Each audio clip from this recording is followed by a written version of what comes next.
തിരുവനന്തപുരം കരമനയിൽ യുവാവിനെ കുത്തിക്കൊന്ന കേസിൽ കരുമം സ്വദേശി അജീഷ് കസ്റ്റഡിയിൽ. കൈമനം ഇടഗ്രാമം സ്വദേശി ഷിജോയാണ് കൊല്ലപ്പെട്ടത്. ഇന്നലെ രാത്രിയായിരുന്നു കൊലപാതകം നടന്നത്. കാരണം കുടുംബവഴക്കെന്നാണ് സംശയം. വിവരങ്ങളുമായി ശ്രീനന്ദ ചേരുകയാണ്. ശ്രീനന്ദ, ഈ പിടിയിലായ വ്യക്തി ഈ കൊല്ലപ്പെട്ടയാളുടെ ആരായിട്ട് വരും? എന്താണ് ഈ കുടുംബവഴക്കെന്ന് പറയുന്നു? അപ്പോൾ ബന്ധുവാണോ? മറ്റ് വിവരങ്ങൾ? തിരുവനന്തപുരം കരമനയിലാണ് ഈ യുവാവിനെ കുത്തിക്കൊന്ന ഒരു സംഭവം ഉണ്ടായത്. അതിന്റെ പ്രതിയാണ് ഇപ്പോൾ പിടിയിലായിരിക്കുന്നത്. ഇടഗ്രാമം സ്വദേശി ഷിജോയാണ് ഇന്നലെ രാത്രി കൊല്ലപ്പെട്ടത്. കഴുത്തിനോട് ചേർന്നാണ് ഷിജോയ്ക്ക് കുത്തേറ്റത്. കൊലപാതകവുമായി ബന്ധപ്പെട്ട കരമന സ്വദേശി അജീഷ് പോലീസ് കസ്റ്റഡിയിലുണ്ട്. എന്നാൽ അജീഷ് കുറ്റം ഇതുവരെ സമ്മതിച്ചിട്ടില്ല എന്നാണ് നമുക്ക് മനസ്സിലാക്കാൻ സാധിക്കുന്നത്. കുടുംബ വഴക്കാണ് കൊലപാതകത്തിന് കാരണമെന്നാണ് പോലീസിൽ നിന്നും ലഭിക്കുന്ന ഒരു പ്രാഥമികമായ വിവരം. അതേസമയം പ്രതി ഇതുവരെ കുറ്റം സമ്മതിച്ചിട്ടുമില്ല.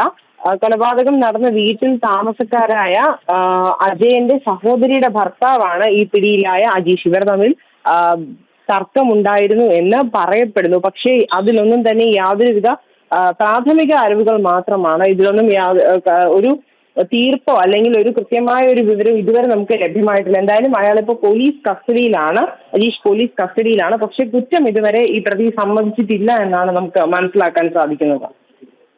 ശരി ശ്രീനന്ദ.